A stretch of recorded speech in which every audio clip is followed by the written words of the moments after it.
एक बार फिर से स्वागत है आप लोगों का हमारी क्लास में। जैसे कि कल हमने जैन धर्म शुरू किया था, उसका आधा हो चुका था, है ना भाई। हमने कहाँ तक पढ़ा था जैन धर्म में? हमने इसकी जो भी बेसिक जो सिद्धांत है, सिद्धांत में हम थे, जो भी सिद्धांत है बेसिक वो हमने देख लिए थे। आज हम उसी से आगे देखेंगे जिसमें हम अनेकात्मवाद, सतभंगी सिद्धांत या अनेकांतवाद, ठीक है, संथाल स्रोतों के बारे में, साहित्यों के बारे में देखेंगे।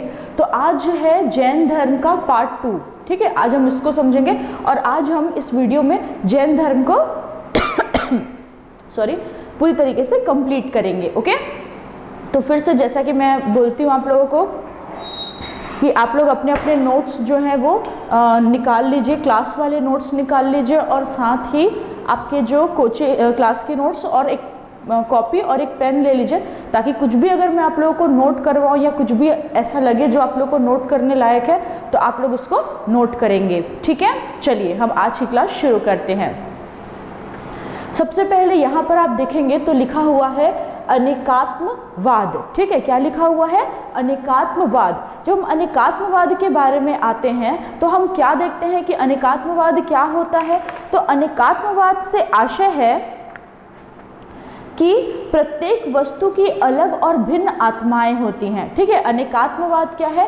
अनेकात्मवाद का मतलब है कि हर एक व्यक्ति, ठीक है, आप हैं, मैं है, वस्तु है, कोई जानवर है, उसमें एक समान आत्मा होगी क्या? नहीं, उसमें अलग अलग आत्माएं होंगी। दूसरा है सप्तभंगी ज्ञान या अनेकांतवाद, ठीक है। अब सप्तभंगी ज्ञान या अनेकांतवाद क्या होता है? जब आप अपने नोट्स में देखेंगे तो उसमें क्या लिखा हुआ है देख लेते हैं।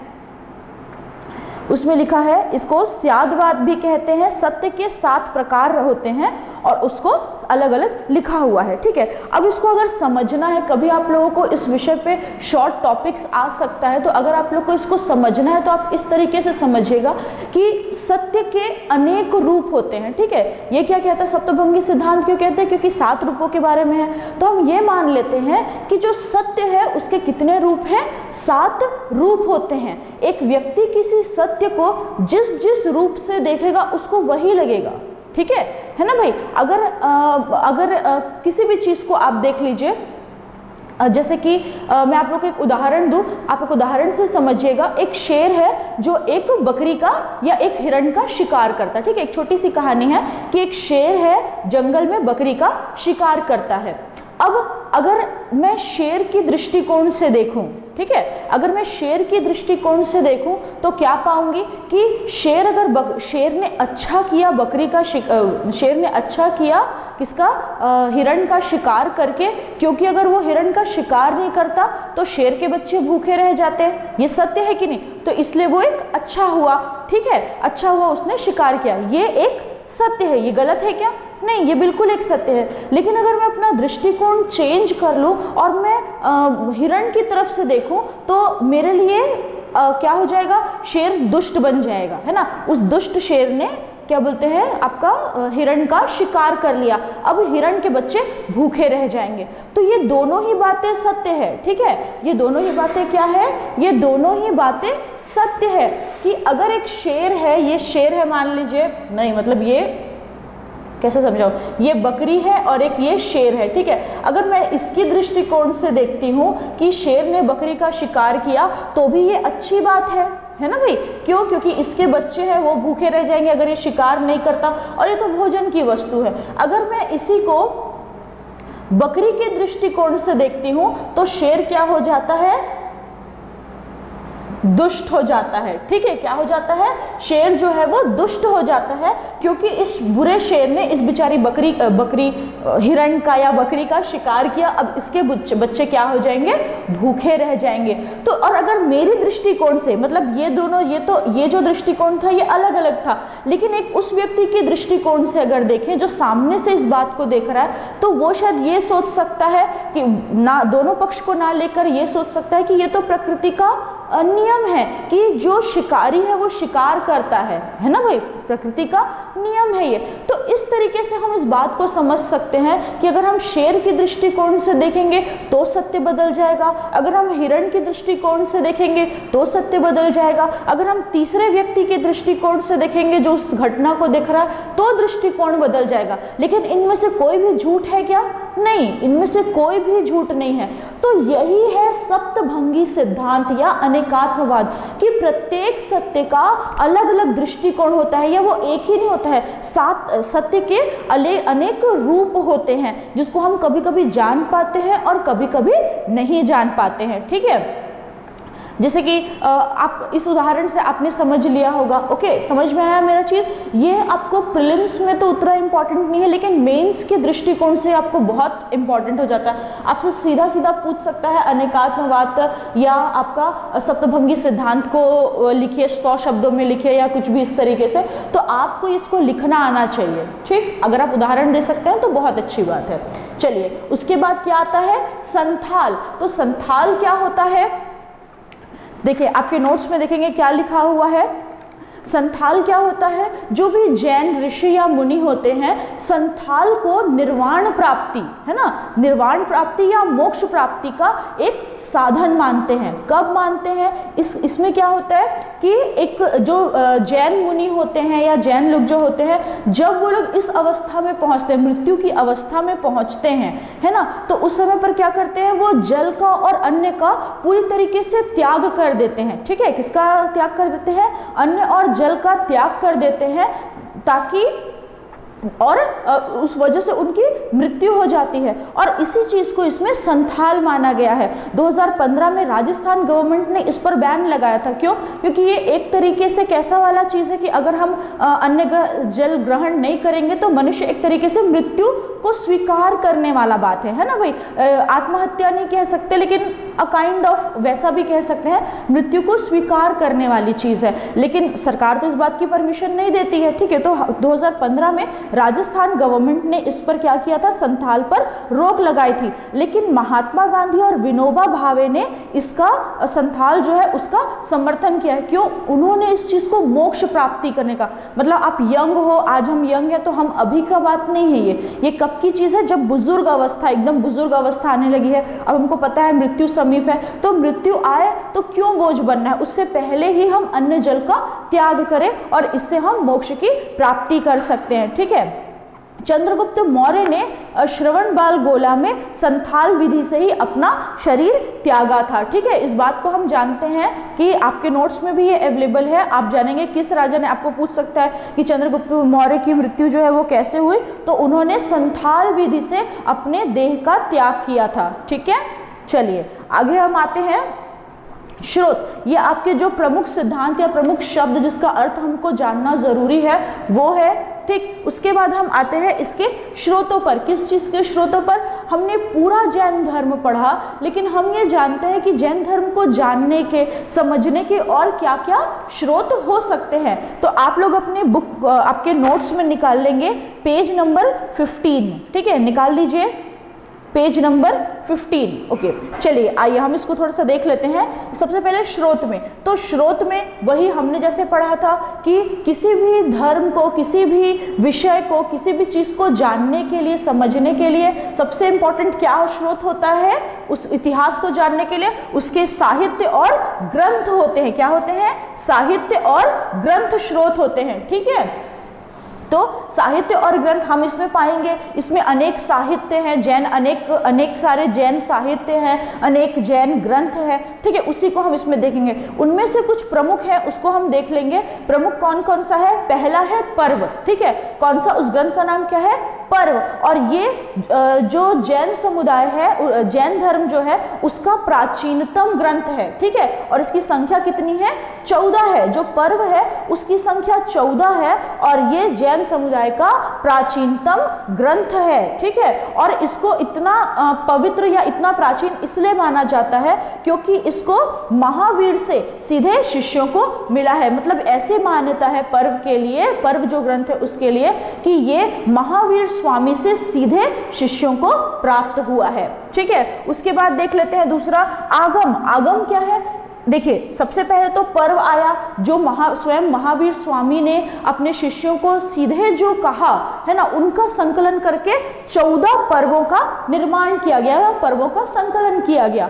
दूसरा आता है उसके बाद भी, है ना, उसके बाद भी बहुत सारे आप अपने नोट्स में देखेंगे, बहुत सारे आपको राइटर्स दिख रहे हैं, जैन मुनि दिख रहे हैं, जैन गुरु दिख रहे हैं, जिन लोगों ने अलग अलग साहित्यों की रचना की है। तो उन सबको क्या कहते हैं? आगम। ठीक है, बाद में संग्रहित जैन साहित्य, आगम क्या कहलाते हैं? बाद में संग्रहित जैन साहित्य। आपको एक क्वेश्चन पूछ सकता है, इस तरीके से हो सकता है क्वेश्चन दे दे कि आगम क्या है, तो वो पूछेगा कि किसी संगति का नाम है, या जैन साहित्य है, या जैन धर्म के सभी किताबों को कहते हैं, या फिर जैन सिद्धांतों का नाम है। तो आपको पता होना चाहिए आगम क्या है। बाद में संग्रहित जैन साहित्य आगम कहलाते हैं। ठीक है, अब आते हैं आपके नोट्स पर। देखिए क्या लिखा है इसमें, जैन, इसमें भद्रबाहु है ना भाई, भद्रबाहु भद्रबाहु के है कि भद्रबाहु कौन था? दिगंबर, मतलब जैन मुनि थे वो, और दिगंबर जो शाखा थी, जैन की जो दिगंबर शाखा थी उसके वो प्रमुख थे, या उन्होंने ही उस शाखा को प्रमुख किया था। ठीक है, तो भद्रबाहु ने कौन कौन से जैन साहित्यों का निर्माण किया था? तो क्या है? कल्पसूत्र। कौन सा है? पहला क्या लिखा है? कल्पसूत्र। दूसरा भद्रबाहु चरित्र। क्या है? भद्रबाहु चरित्र। और भद्रबाहु चरित्र में हमको क्या मिलता है? भद्रबाहु चरित्र में हमको मिलता है चंद्रगुप्त मौर्य के शासन का वर्णन मिलता है। क्या मिलता है हमको इसमें? चंद्रगुप्त मौर्य के शासन का वर्णन मिलता है। मतलब जो भद्रबाहु रहे होंगे वो किस टाइम के रहे होंगे? आपका चंद्रगुप्त मौर्य साम्राज्य के टाइम पर रहे होंगे, और उनकी जो रचना है जिसका नाम क्या है? उसका नाम क्या है? भद्रबाहु चरित्र। इसमें हमें चंद्रगुप्त मौर्य का जो शासन काल था, ठीक है, चंद्रगुप्त मौर्य का जो शासन काल था, उस समय की जो चीजें थी उसका हमको क्या मिलता है? वर्णन मिलता है। दूसरा आइए क्या है, नेक्स्ट क्या है? भगवती सूत्र। क्या है? भगवती सूत्र। इसमें क्या लिखा हुआ है? महावीर के जीवन के विषय से, है ना, 16 महाजनपद का भी उल्लेख मिलता है। तो जो भगवती सूत्र है इसमें महावीर स्वामी के जीवन के विषय में लिखा हुआ है। ठीक है, किसके बारे में लिखा है? महावीर स्वामी के जीवन के विषय में लिखा है। उनका जीवन कैसे था, किस तरीके से उन्होंने अपना जीवन बिताया, माफ कीजिएगा, किस तरीके से उन्होंने अपना जीवन बिताया, उन्होंने क्या क्या सिद्धांत दिए, कहाँ गए कहाँ नहीं गए, तो उनका जीवन परिचय एक तरीके से कह सकते हैं। तो भगवती सूत्र में क्या है? आपका जीवन परिचय है। देखिए ये चीजें जो है वो आपको इसलिए याद रखनी है, सिर्फ नाम के अलावा उसके अंदर क्या पाया जाता है, बेसिक इसलिए याद रखना है क्योंकि कई बार आपको एक क्वेश्चन, हमको क्वेश्चन के अकॉर्डिंग देखना है। ठीक है, तो आजकल जिस तरीके से क्वेश्चन का पैटर्न बन रहा है, चीजें हर बारी कुछ नई होते जा रही है, और उन नई चीजों को समझने के लिए आपको छोटे चीजों पर भी क्या करना पड़ेगा? ध्यान देना पड़ेगा। तो हो सकता है आपको पूछेगा, एक तरफ साहित्य देगा और दूसरी तरफ विषय देगा, तो आपको एक तरफ दे दिया कि भद्रबाहु चरित्र, फिर दिया आपका भगवती सूत्र, फिर आपको दिया अपरंग सूत्र। ठीक है, और साइड में आपको दे दिया, तो आपको दिया मैच करने के लिए दे दिया। तो अगर आपको नहीं पता होगा, अगर नॉर्मली भद्रबाहु चरित्र क्या है, तो हो सकता है एक गलत ऑप्शन जानबूझ के दिया हो, उसमें लिखा हो कि इसमें भद्रबाहु के चरित्र के बारे में लिखा है, लेकिन एक्चुअल में उसमें क्या लिखा हुआ है? क्या लिखा? चंद्रगुप्त मौर्य के शासन काल के बारे में लिखा है भगवती सूत्र। तो हम सोचे कि ये वैदिक जो धर्म थे उससे संबंधित पुस्तक है, लेकिन एक्चुअल में उसमें क्या लिखा है?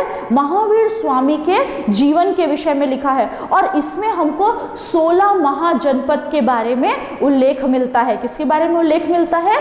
16 महाजनपद के बारे में हमको उल्लेख मिलता है। ठीक है, फिर नेक्स्ट आ जाइए, न्याय धम्म कहा। ठीक है, इन न्याय धम्म महावीर की शिक्षाओं को, तो क्या है? महावीर ने जो शिक्षाएं दी, ठीक है, महावीर स्वामी ने जो शिक्षाएं दी उनको क्या कहा गया? न्याय धम्म कहा गया। क्या कहा गया? न्याय धम्म कहा गया। फिर है अपरंग सूत्र, ठीक है, अपरंग सूत्र। जैनियों की आचार संहिता, जैनियों की आचार संहिता क्या है? आचार संहिता क्या होती है? जिसमें नियम और कानून होते हैं, ठीक है। तो जो अपरंग सूत्र है उसमें जैन मुनियों को किस तरीके से रहना चाहिए, जैनियों को किस तरीके से अपना जीवन यापन करना चाहिए, वो क्या सिद्धांत हैं, वो कैसा आचरण है, वो कैसी जीवन शैली है जिनको उनको क्या करना चाहिए, अपनाना चाहिए, इन सब का उल्लेख किसमें मिलता है हमको? अपरंग सूत्र में मिलता है। फिर आता है परिशिष्ट पर्व, ठीक है। परिशिष्ट पर्व किसकी रचना है? तो परिशिष्ट पर्व हेमचंद्र की रचना है। किसकी रचना है? हेमचंद्र की रचना है। और हेमचंद्र जो है वो जैन साहित्य में या जैन धर्म के प्रमुख लेखकों में से एक हैं। क्या है? जैन साहित्यों, जैन धर्म के प्रमुख लेखकों में से एक कौन है? हेमचंद्र, जिन्होंने किसकी रचना की है? परिशिष्ट पर्व। ये ऐसा पॉइंट है जिससे आपको डायरेक्ट क्वेश्चन पूछ सकता है कि परिशिष्ट पर्व की रचना किसने की है, तो आपको पता होना चाहिए किसने की है? हेमचंद्र ने की है। और हेमचंद्र जैन धर्म के प्रमुख लेखकों में से एक हैं। चलिए नेक्स्ट क्या है? 14 पर्व प्राचीन, हमने यहाँ पर ही पढ़ लिया, पर्व है ना, 14 पर्वों के बारे में पढ़ा, मतलब पर्व के बारे में पढ़ा जिनकी संख्या कितनी है? 14 है। और ये इनको क्या माना गया है? प्राचीनतम जैन साहित्य या प्राचीनतम जैन ग्रंथ माना गया है, क्योंकि महावीर स्वामी से ये सीधे उनके शिष्यों को मिला है। समझ में आया? ठीक, चलिए अब हम देखते हैं, जैसे कि हमने कल जब हम अपने 6वीं शताब्दी ईसा पूर्व की जटिलता के बारे में पढ़ रहे थे, उस समय पर हमने एक पॉइंट को डिस्कस किया था, भाषा, है ना भाई? क्या डिस्कस किया था?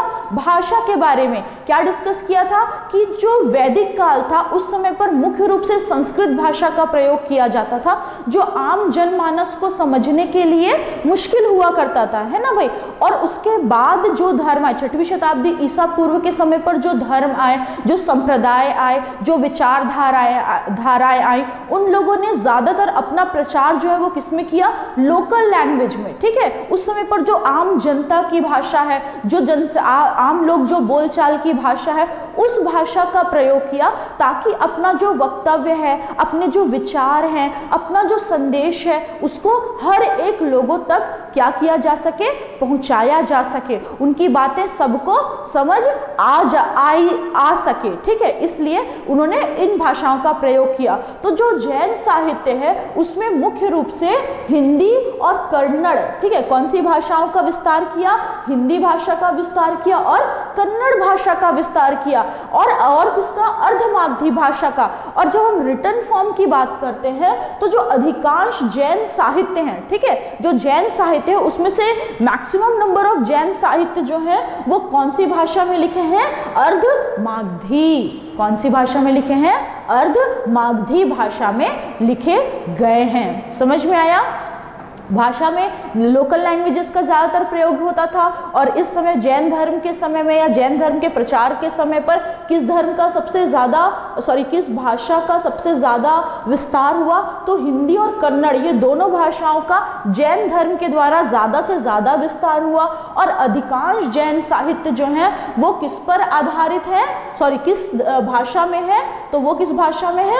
अर्धमागधी। किस भाषा में? अर्धमागधी भाषा में अधिकांश जैन साहित्य हैं। समझ में आ रहा है मेरा चीज? चलिए आगे हम पढ़ते हैं जैन शाखा, ठीक है।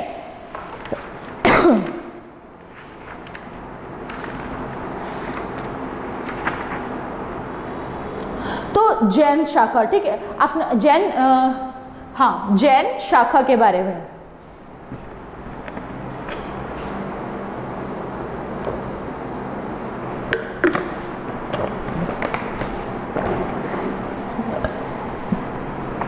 चलिए तो जैन शाखा में आते हैं। कब हम लोग कल पढ़े थे, बताइए कब हुआ था जैन इनका क्या बोलते हैं आपका महावीर स्वामी की मृत्यु कब हुई थी? उनकी मृत्यु कब हुई थी और कहां पर हुई थी? तो 468 ईसा पूर्व में हुई थी इनकी मृत्यु। कहां पर हुई थी? पावापुरी, कहां पर हुई थी? पावापुरी में हुई थी। कब हुई थी? 468 ईसा पूर्व में इनकी मृत्यु हुई थी। ठीक है, तो जब महावीर स्वामी की मृत्यु होती है, देखिए एक चीज ध्यान रखिएगा कि जितने भी क्या बोलते हैं शाखाएं हैं, मतलब जितने भी धर्म हैं जब वो बड़े होते हैं, कोई भी विचारधारा जब वो बड़ी होती है तो उसमें क्या होता है, बहुत सारे टाइप के अलग अलग लोग उसमें शामिल होते हैं और एक हर एक व्यक्ति की अलग अलग क्या होती है, विचारधारा होती है। ठीक है, तो जब जैन धर्म बढ़ने लगा, उसके और ज़्यादा उसके अनुयायी बढ़ने लगे, तो उसी प्रकार उसमें क्या होने लगे और कुछ कुछ मतभेद शुरू होने लगे। और जब महावीर स्वामी की मृत्यु होती है तो उनकी मृत्यु के पश्चात जो जैन धर्म है वो सीधे सीधे दो शाखाओं में बट जाता है। ठीक है, क्या होता है, उनमें डिस्प्यूट होता है और क्या होता है, दो शाखाओं में बट जाता है। सॉरी, कौन कौन सी शाखाएं? श्वेतांबर और दिगंबर, याद रखना कौन कौन सी शाखाएं? श्वेतांबर और दिगंबर। तो जो श्वेतांबर थे, स्थूलभद्र, ठीक है, ये एक जैन मुनि थे, तो जैन विद्वान थे, तो जो स्थूलभद्र के अनुयायी थे, ठीक है, जो स्थूलभद्र के अनुयायी थे वो श्वेतांबर कहलाए। और जिन लोगों ने भद्रबाहु का सपोर्ट किया, जिन लोगों ने भद्रबाहु को अनुयायी बने, वो लोग दिगंबर कहलाए। ठीक है, अब श्वेतांबर और दिगंबर की कुछ अंतर है, इसको हम देख लेंगे। मेंस में स्पेशली ये पूछ लेता है। ठीक है, इस तरीके के क्वेश्चन कि दोनों ही शाखाओं में, जैन धर्म की दोनों शाखाओं में अंतर बताइए, तो ये आपको पता होना चाहिए। ठीक है, तो हम सबसे पहले किसको देखेंगे? श्वेतांबर को देखते हैं। ओके, तो श्वेतांबर क्या कहता है, श्वेतांबर में क्या क्या चीजें हैं? तो श्वेतांबर क्या होता है? श्वेत, सफेद, है ना भाई। तो हम देखेंगे कि श्वेत वस्त्र धारण क्या है, श्वेतांबर लोग जो हैं या श्वेतांबर शाखा जो है वो लोग कैसे वस्त्र धारण करते हैं? श्वेत अर्थात सफेद वस्त्र। ठीक है, श्वेत वस्त्र धारण करते हैं। इसमें स्त्रियों के लिए भी निर्वाण संभव बताया गया है। ठीक है, तो जो श्वेतांबर शाखा है उनके सिद्धांत में क्या है, उनका सिद्धांत ये कहता है कि जो स्त्रियां हैं उनको भी क्या मिल सकता है, स्त्रियों को भी निर्वाण की प्राप्ति हो सकती है। स्त्रियां भी क्या हो सकती है, निर्वाण उनको भी मिल सकता है, उनके लिए भी निर्वाण संभव है। फिर नेक्स्ट क्या है, महावीर स्वामी को विवाहित मानते थे। जो श्वेतांबर शाखा है ना, जो श्वेतांबर शाखा है वो इस चीज को मानती है कि जो महावीर स्वामी थे वो कैसे थे, विवाहित थे। हमने पढ़ा था ना इससे पहले जब महावीर स्वामी के बारे में पढ़े थे, उनकी बेटी के बारे में, उनके पत्नी के बारे में। ठीक है, तो जो श्वेतांबर शाखा है उनकी विचारधारा है कि जो महावीर स्वामी थे वो विवाहित थे और उन्होंने 30 वर्ष की आयु में अपने गृह का त्याग किया था। ठीक है ना, लेकिन गृह का त्याग किया था। फिर है आगम को स्वीकार करते हैं। ये क्या करते हैं, आगम को स्वीकार करते हैं। आगम क्या होते हैं कि पर्व के बाद में जितने भी जो जैन साहित्य है उनका संग्रह किया गया है। तो जो श्वेतांबर पक्ष के लोग हैं वो लोग इस चीज को मानते हैं कि जो आगम है वो भी जैन धर्म का ही पार्ट है। ठीक है, वो भी जैन धर्म का पार्ट है और उसमें भी जो बातें लिखी वो भी सही है। ठीक है, लेकिन इसके जस्ट उल्टे दिगंबर लोग इस चीज को नहीं मानते। ठीक, उसके बाद क्या है, जो श्वेतांबर होते हैं वो अपेक्षाकृत कम कट्टर होते हैं या कम कठोर नियमों का या कम रूढ़िवादी होते हैं। ये ज्यादा सही शब्द होगा कि जो श्वेतांबर होते हैं वो अपेक्षाकृत कम रूढ़िवादी होते हैं। ठीक है, चलिए बाद में जाकर ये तो श्वेतांबर हुआ है ना, बाद में जाकर श्वेतांबरों से एक और शाखा निकलती है जो क्या कहलाती है, थेरवादी कहलाते हैं। ठीक है, अब हम आते हैं दिगंबर में। दूसरी शाखा मुख्य कौन सी है, एक तो श्वेतांबर हो गई, दूसरी क्या है, दिगंबर। तो दिगंबर शाखा, दिगंबर है ना भाई, तो दिगंबर में कौन कौन आते हैं भाई, देख लीजिए। सबसे पहले दिगंबर कौन है, तो भद्रबाहु के जो अनुयायी हैं। ठीक है, भद्रबाहु जो है, भद्रबाहु के जो अनुयायी हैं वो लोग क्या कहलाए, दिगंबर कहलाए। दिगंबर कहलाए। और इनके सिद्धांत क्या है? तो सबसे पहले वस्त्रों का त्याग। ठीक है, आप देखे होंगे जैन मुनि, कुछ जैन मुनियों को देखे होंगे जो वस्त्र धारण नहीं करते हैं, तो उनका मानना यह है कि यदि हम वस्त्रों को धारण न करें तो हम मोक्ष की प्राप्ति कर सकते हैं। ठीक है, इसीलिए उन्होंने वो क्या करते हैं, दिगंबर शाखा जो है उन लोग वस्त्रों का त्याग करते हैं। ठीक है, फिर है आगम को स्वीकारते हैं। तो इन लोग क्या करते हैं कि दिगंबर शाखा है वो सिर्फ पर्व को मानती है। ठीक है, वो लोग क्या बोलते हैं, जो पर्व में लिखा है या जो पर्व में है बस वही सत्य है, लेकिन उसके अलावा जो बाकी चीजें हैं, मतलब आगम है ना, आगम पर ये लोग विश्वास नहीं रखते हैं। दूसरा है स्त्रियों का निर्वाण नहीं। तो जो दिगंबर शाखा है उसके अनुसार स्त्रियों को निर्वाण की आवश्यकता नहीं है। ठीक है, फिर ये लोग महावीर स्वामी को क्या मानते हैं, अविवाहित मानते हैं। ठीक है, इनकी मान्यता क्या है, जो महावीर स्वामी थे वो कैसे थे, अविवाहित थे। फिर ये थोड़े से रूढ़िवादी, मतलब रूढ़िवादी बोलने से इनके जो नियम और कठोर नियमों का पालन। ठीक है, तो ये जिन सिद्धांतों का, जिन नियमों का पालन करते हैं वो कैसे करते हैं, कठोर होते हैं। मतलब अगर उनको मानना है तो बिल्कुल मानेंगे ही, उसमें कुछ भी लचीलापन नहीं होगा। ठीक है, तो आइए एक बार फिर से इन दोनों को हम, अब ये तो श्वेतांबर का हमने देख लिया, दिगंबर का हमने देख लिया, एक बार फिर से इसको थोड़ा सा देखते हैं, किसमें इनको तुलनात्मक देखते हैं। चलिए, तो पहला अंतर क्या पड़ रहा है भाई श्वेतांबर और दिगंबर में। श्वेतांबर जो स्थूलभद्र के अनुयायी श्वेतांबर कहलाए, भद्रबाहु के अनुयायी दिगंबर कहलाए। श्वेतांबर जो है वो सफेद वस्त्र धारण करते हैं, दिगंबर जो है वो वस्त्र विहीन होते हैं या वस्त्रों का त्याग किया है इन्होंने।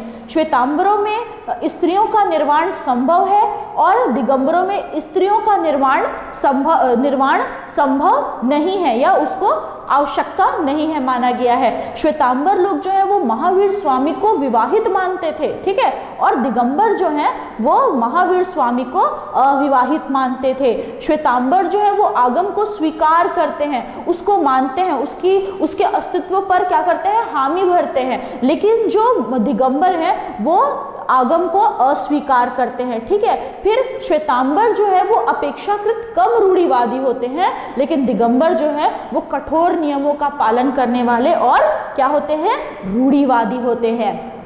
तो इस तरीके से हमने जैन शाखा भी क्या की, कंप्लीट की, है ना भाई। तो हम देख रहे हैं कि दोनों ही शाखाएं, मतलब जैसे ही आपका महावीर स्वामी की मृत्यु होती है, क्या होता है, महावीर स्वामी की मृत्यु जैसे ही होती है वैसे ही जो जैन धर्म है वो दो शाखाओं में बढ़ जाता है। किस किस आधार पर, अपने अपने विचारधाराओं के आधार पर, और जो उन लोगों को फॉलो करता है वो जाता है। आज भी ये दोनों शाखाएं उपस्थित है। चलिए आगे हम देखते हैं सॉरी, नेक्स्ट आ जाइए संगीतियां। ठीक है, संगीतियां क्या है, संगीतियां बोल लीजिए या आप उसको सम्मेलन बोल लीजिए। ठीक है, क्या सब हुआ था, तो ये जो दोनों शाखाएं हैं, मतलब पूरी तरीके से श्वेतांबर और दिगंबर, पूरी तरीके से ये दोनों ही शाखाएं अलग होने से पहले क्या होता है, पहली संगति होती है। ठीक है, संगति क्या होता है, एक मीट बोल सकते हैं हम उसको, एक सबमिट बोल सकते हैं, एक मीट बोल सकते हैं। एक मीट होता है या एक संगति, पहली संगति होती है जिसमें दोनों ही पक्षों की, श्वेतांबर और दिगंबर, दो भाग पहले ही मतलब स्पष्ट रूप से नहीं हुए थे लेकिन अलग अलग विचारधारा रख रहे हैं, इसलिए दो अलग अलग शाखाएं कहीं ना कहीं हो गई थी। ठीक है, तो उन्हीं शाखाओं के, उन्हीं दोनों ही भागों के जो मतभेद हैं उनको दूर करने के लिए पहली संगति क्या की जाती है, बुलाई जाती है। तो इसको देख लेंगे। प्रथम संगति किस काल में बुलाई गई है, तो 300 ईसा पूर्व बुलाई गई है। कब बुलाई गई है, 300 ईसा पूर्व बुलाई गई है। ठीक है, पहली संगति कब बुलाई गई है, 300 ईसा पूर्व बुलाई गई है। कहां पर बुलाई गई है, तो पाटलिपुत्र में, कहां पर? पाटलिपुत्र बिहार, कहां पर बुलाई गई है? पाटलिपुत्र बिहार में बुलाई गई है। और इसकी अध्यक्षता किसने की है? स्थूलभद्र ने की है। किसने की है? स्थूलभद्र ने की है। और इसका कारण क्या था बुलाए जाने का? इसका बुलाए जाने का कारण था कि श्वेतांबर और दिगंबर दोनों ही शाखाओं के मध्य में जो मतभेद है उनको क्या किया जाए? ठीक किया जाए। लेकिन इस संगति का बहिष्कार कौन करता है? जो श्वेतांबर या भद्रबाहु के जो समर्थक होते हैं इस संगति को अस्वीकार करते हैं। और अब कब? 300 ईसा पूर्व पाटलिपुत्र में पूर्ण रीति से स्पष्ट रूप से श्वेतांबर और दिगंबर दो अलग अलग शाखाएं बट जाती है। ठीक है, चलिए नेक्स्ट आते हैं। फिर उसके बाद में वो बीत गया। अब 512 ईसा पूर्व दूसरी संगति होती है। इस दूसरी 512 ईसा पूर्व दूसरी संगति होती है। और इस संगति, ये संगति कहाँ होती है?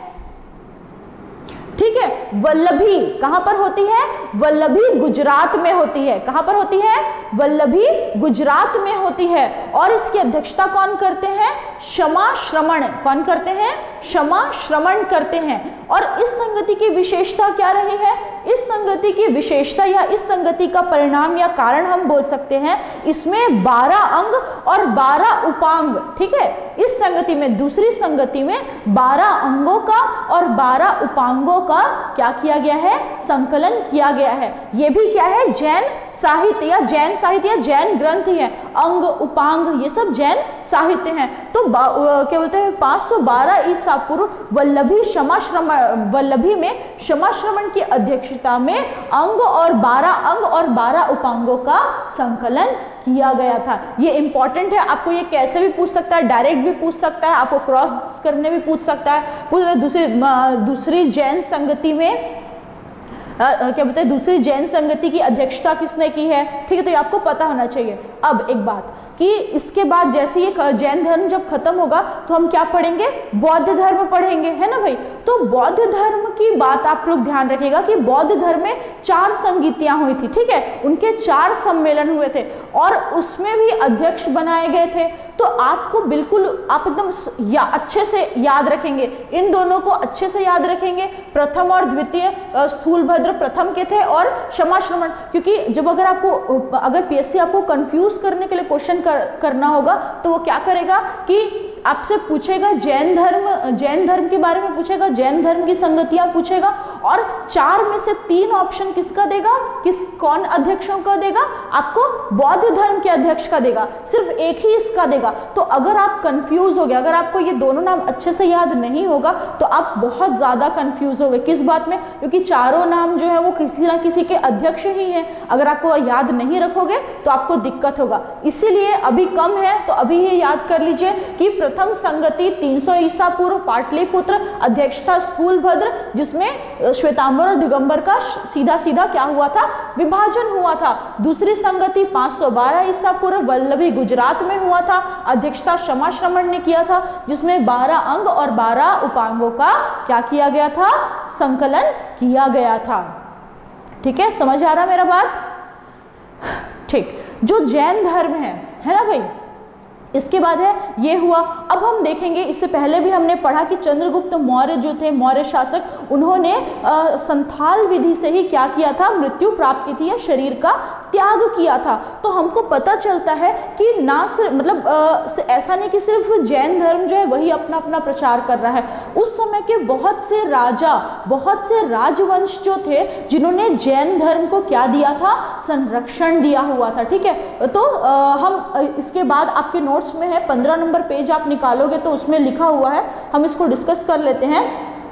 उन जैन राजाओं के बारे में, जैन राजा बोल रही हूँ, जैन धर्म के संरक्षक राजवंशों के बारे में हम डिस्कस कर लेंगे। ठीक है, और एक चीज और आप लोग ध्यान रखिएगा कि जो जैन धर्म है, वैदिक साहित्य, जब मैं पिछले दिनों में क्वेश्चन देख रही थी तो आपको वैदिक साहित्यों से या वैदिक साहित्यों से या वैदिक धर्म से आपको मेंस में क्वेश्चन कम ही पूछा और नहीं के बराबर पूछा है। नहीं ही पूछा बोलने से सही होगा, लेकिन प्रीलिम्स में वो बहुत इंपॉर्टेंट हो जाता है। लेकिन अगर हम जैन धर्म और बौद्ध धर्म के बारे में बात करते हैं हैं तो 2012 से लेकर 2018 तक के आप सारे क्वेश्चन पेपर देख लीजिए, सारे मेंस के क्वेश्चन पेपर देख लीजिए, प्रीलिम्स के क्वेश्चन पेपर देख लीजिए। इसमें से हर जो भाग में बढ़ता ना, हर भाग में 1 से 2 क्वेश्चन पूछ ही रहा है। मतलब टोटल क्वेश्चन पेपर जो रहेगा उसमें 2 क्वेश्चन 3 क्वेश्चन इससे जैन धर्म और बौद्ध धर्म में से पूछ रहा है। इसलिए ये बहुत इंपॉर्टेंट चैप्टर है, ठीक है, बहुत मतलब बहुत। इसलिए आप लोग बहुत ध्यान से पढ़िए, प्रॉपर नोट्स बना के पढ़िए। जो डाउट्स हैं आप ग्रुप में मुझे बिल्कुल शेयर कीजिए। कल किसी ने मुझे व्हाट्सएप किया था, मुझे बहुत अच्छा लगा, आज मैं उसका आंसर आपको दूंगी। व्हाट्सएप किया हुआ था, तो अगर आप पढ़ोगे तभी आपको डाउट होगा, अगर आप नहीं पढ़ोगे तो आपको डाउट नहीं होने वाला। और आपको अगर एग्जाम निकालना है, जैसे हम बात करना है टाइम पास करना है तो कहीं भी कर सकते हो, लेकिन अगर आपको एक्चुअल में एग्जाम निकालना है ना बच्चे, तो आपको पढ़ना ही पड़ेगा, और थोड़ा बहुत नहीं, बहुत अच्छे से पढ़ना पड़ेगा। आप ज़्यादा से ज़्यादा इसको देखो, एक वीडियो है आप 1 बार देखो, 2 बार देखो, उसको नोट्स बनाओ। आपको पता है 10 मिनट का अगर वीडियो है और हम उसको नोट्स बनाते हैं तो हमको कितना देर लगता है? गिरी से गिरी हालत में आधा घंटा 45 मिनट लगता है अगर हम अच्छे से याद करके नोट्स बनाएं। तो 1 घंटे का वीडियो आपको 2 से 3 घंटा लगेगा अगर आप अच्छे से समझो, उसको देखो, और वो करना ज़रूरी है, तभी आप अपने एग्जाम को क्रैक कर पाओगे। समझ आ रही मेरी बात? तो इसलिए सब लोग बिना रुके अपना पूरा हर दिन के वीडियोस आप लोग फॉलो कीजिए, पढ़िए, क्योंकि मैं कॉपी तो चेक करूंगी ही और एक मेगा टेस्ट भी होगा, लेकिन आप लोगों के पर्सनल इंटरेस्ट के लिए ये जानना बहुत ज़रूरी है, ठीक है। चलिए आगे हम देखते हैं। तो हम नेक्स्ट क्या देखते हैं? जैन साहित्य, जैन संगतियां हो गई। अब जैन संगति के बाद हम आते हैं जैन धर्म के संरक्षण में, ठीक है। तो आप निकाल लेंगे पेज नंबर 15। अब जैन धर्म का संरक्षण क्या है? तो जैसे हमने पढ़ा उस समय पर बहुत से राजा थे, ठीक है, बहुत से राजा, बहुत से राजवंश जो थे वो क्या करते थे, जो अनेक जैन धर्म है, मतलब जैन धर्म है, बौद्ध धर्म है और उसके अलावा आजीवक संप्रदाय है, इसके अलावा भी उनको क्या देते थे? संरक्षण दिया करते थे। मतलब उनको संरक्षण देते थे कि ताकि वो धर्म और बढ़ सके, ठीक है। तो उसी के अंतर्गत हम देखेंगे सबसे पहले किसका नाम आता है? नंदवंश। कौन, किसका नाम आता है? नंदवंश। नंदवंश के 2 शासक कौन कौन थे जिन्होंने जैन धर्म को संरक्षण दिया? तो महापद्मनंद और घनानंद। कौन कौन है? महापद्मनंद और घनानंद। महापद्मनंद को नंदवंश का संस्थापक मानते हैं, है ना भाई, और घनानंद नंदवंश का अंतिम शासक था, ठीक है। समझ आ रही मेरी बात? चलिए नेक्स्ट कौन सा है? हर्यक वंश। हर्यक वंश में कौन कौन राजा थे? तो कौन कौन राजा थे जिन्होंने जैन धर्म को संरक्षण दिया? तो बिंबसार, ठीक, कौन है? बिंबसार। फिर दूसरा क्या है? अजातशत्रु। तीसरा क्या है? उदयायन, ठीक है। बिंबसार, अजातशत्रु, उदयायन, ये तीनों ही किसके शासक है? हर्यक वंश के राजा हैं और इंपॉर्टेंट है। इन लोगों ने भी जैन धर्म को क्या दिया है? संरक्षण प्रदान किया है। फिर आता है मौर्य वंश। मौर्य वंश में कौन कौन है? चंद्रगुप्त मौर्य, बिंदुसार और संप्रति, ठीक है। कौन कौन सा है? चंद्रगुप्त मौर्य, बिंदुसार और संप्रति, ठीक है। ये वो मौर्य शासक हैं जिन्होंने जैन धर्म को क्या दिया है? संरक्षण दिया है। और ना सिर्फ चंद्रगुप्त मौर्य ने, ना सिर्फ, हम आगे जब इसको पढ़ेंगे तो हम देखेंगे कि चंद्रगुप्त मौर्य ने ना सिर्फ इसको संरक्षण दिया था बल्कि इसको ग्रहण भी, जैन धर्म को ग्रहण कर लिया था। और इनकी मृत्यु भी संथाल या संलेखन विधि द्वारा ही हुई है। चलिए नेक्स्ट आते हैं अवंती वंश, ठीक है। अवंती वंश के शासक कौन थे? चंड प्रघोत, ठीक है। चंड प्रघोत नामक शासक जो थे अवंती वंश के, उन्होंने जैन धर्म को संरक्षण दिया। फिर है कलिंग नरेश। कलिंग वंश जो था या कलिंग के जो राजा थे खाखेल, उन्होंने भी इसको क्या बोलते हैं? संरक्षण दिया।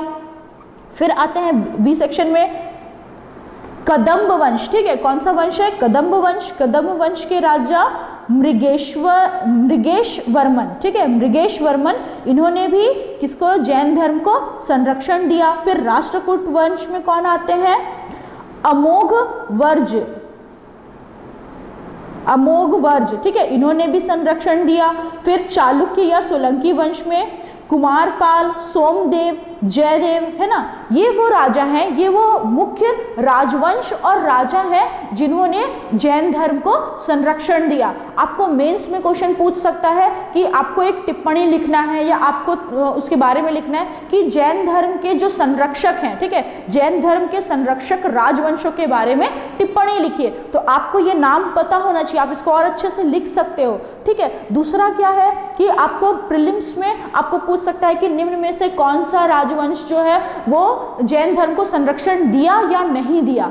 तो अगर आपको ये नहीं पता होगा, इसमें बहुत से हम जनरली नंद वंश को जानते हैं, मौर्य वंश को जानते हैं और हर्यक वंश को जानते हैं, लेकिन राष्ट्रकूट, सोलंकी, इन सबको हम इस तरीके से नहीं जानते कि इन्होंने जैन धर्म को संरक्षण दिया होगा। अगर हम पढ़े नहीं या सामान्य रूप से नहीं जाने तो आपको ये लिस्ट याद करनी है, इस चीज़ों को अच्छे से पढ़ना और जानना और याद रखना बहुत ज़रूरी है, ताकि अगर एग्जाम में पूछे हैं तो हम इसको क्या कर सके, अच्छे से आंसर कर सके। चलिए, ठीक है। तो इस तरीके से ये आपका है। फिर हम देखेंगे अष्टमंगल, उसी पेज में नीचे है, अष्टमंगल 8 शुभ चिन्ह हैं प्रमुख तीर्थंकरों के प्रतीक। तो ऋषभ देव के क्या प्रतीक है, सांड, ठीक है। तो देखिए जैन धर्म में क्या है, इसमें भी आपको जो दिया है शुभ चिन्ह बताए गए हैं। तो जो आप इसको देखोगे तो 8 टाइप के 8 अलग अलग शुभ चिन्ह दिए गए हैं, जिनको जैन धर्म में क्या माना गया है, शुभ माना गया है। और जो इनके प्रमुख तीर्थंकर थे उनके लिए एक एक चिन्ह दिया गया है, ठीक है, प्रतीक चिन्ह। मतलब अगर कुछ चीज लिखा है और वहां पर हम उस चिन्ह को लगा दिए या उस चिन्ह का रचना किए तो वहां पर क्या होगा, उस तीर्थंकर को माना जाएगा, ठीक है। जैसे कि देखिए ऋषभ देव का क्या चिन्ह है, सांड है, ठीक है। पार्श्वनाथ का क्या चिन्ह है, सर्प है। महावीर का क्या चिन्ह है, सिंह और सागौन का वृक्ष है, ठीक है। और महावीर स्वामी को जब हम देखते हैं तो महावीर स्वामी ने अपने उपदेश जो है वो अधिकांशतः किस भाषा में दिए हैं, अधिकांशतः प्राकृत भाषा में दिए हैं। याद रखना, अधिकांशतः जैन साहित्य जो है वो अर्धमागधी भाषा में है और महावीर स्वामी के अधिकांश जो उपदेश है उन्होंने प्राकृत भाषा, क्योंकि उस समय पे अर्धमागधी, प्राकृत, हिंदी, ये सब क्या है, क्या पाली, ये सब क्या थी, लोकल लैंग्वेजेस थी। तो ज्यादातर इन्हीं भाषाओं का प्रयोग किया गया है, ठीक है। तो एक बार फिर से हम इस आज के चैप्टर को थोड़ा सा रिकैप कर लेंगे। अनेकात्मवाद, अनेकात्मवाद का क्या मतलब होता है कि आत्मा जो है वो हर एक व्यक्ति में अलग अलग होती, किसी की भी सेम नहीं होती। फिर है सप्तभंगी सिद्धांत। सप्तभंगी सिद्धांत क्या होता है कि आत्मा के अनेक सत्य के अनेक अंग हो सकते हैं, ठीक है, जिसको अनेकांतवाद भी कहते हैं। सप्तभंगी ज्ञान भी उसको बोलते हैं। हमने बकरी और शेर का उदाहरण लिया। संथाल, ठीक है, जैन धर्म में निर्वाण प्राप्ति करने के लिए, मोक्ष प्राप्ति करने के लिए संथाल विधि का प्रयोग किया जाता है। इसमें क्या होता है, अन्न और जल को त्याग कर दिया जाता है मृत्यु आने तक। फिर है जैन धर्म को जानने के लिए क्या हमको स्रोत है, तो जैन धर्म के जो साहित्य हैं और जो ग्रंथ हैं वो हमारे पास प्रमुख स्रोत हैं। प्रमुख ग्रंथ कौन सा है, तो पर्व इसका प्रमुख ग्रंथ है जो प्राचीनतम है ना। कितने हैं पर्वों की संख्या, 14 है। महावीर स्वामी से शिष्यों को ये प्राप्त हुआ है। फिर है आगम। तो आगम जो है वो बाद में, आगम कौन सा ग्रंथ है, तो पर्वों के बाद जितने भी जो भी जैन साहित्यों का क्या किया गया, संग्रहण किया गया, वो क्या कहलाए, आगम कहलाए, ठीक है। फिर कौन सी भाषा, तो जैन धर्म में हिंदी और कन्नड़ भाषा का अधिकांशतः विस्तार हुआ और अधिकांशतः जो जैन साहित्य हैं वो किस भाषा में है, अर्धमागधी भाषा में है। महावीर स्वामी जो थे उन्होंने अपने उपदेश मुख्य रूप से किस भाषा में दिए, तो उन्होंने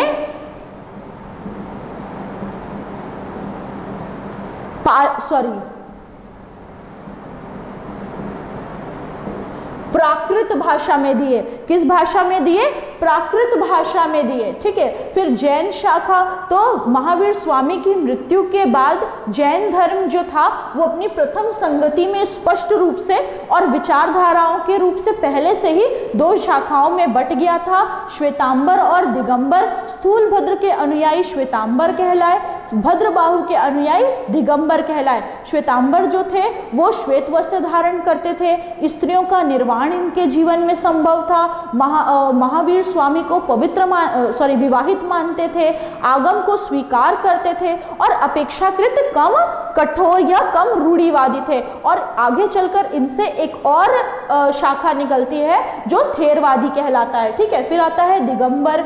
दिगंबर जो है वो भद्रबाहु के अनुयायी थे। ये इन्होंने वस्त्रों का त्याग किया। ठीक है, वस्त्र त्याग से ही ईश्वर की प्राप्ति या मोक्ष की प्राप्ति हो सकती है, ऐसा विचार रखा।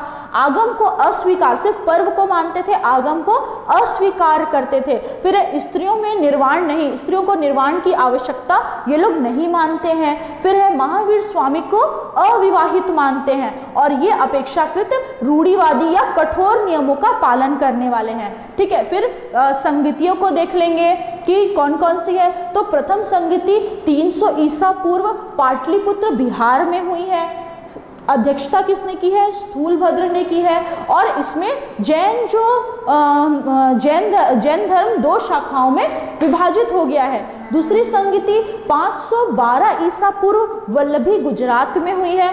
इसकी अध्यक्षता क्षमाश्रमण ने की है और इसमें 12 ऐसे लिख देती हूँ 12 अंग और 12 उपांगों का संकलन किया गया। ठीक है, इस तरीके से कल की वीडियो और आज की वीडियो मिला के इस तरीके से हमारा जैन धर्म जो है वो पूरी तरीके से समाप्त होता है, खत्म होता है। आप लोग इसके नोट्स बनाएंगे। ठीक है, हाँ, आप लोग इसके नोट्स बनाएंगे सब लोग। और कल का जो होमवर्क है मैं आशा करती हूँ कि आप लोगों ने वो होमवर्क किया होगा और व्हाट्सएप किए होंगे।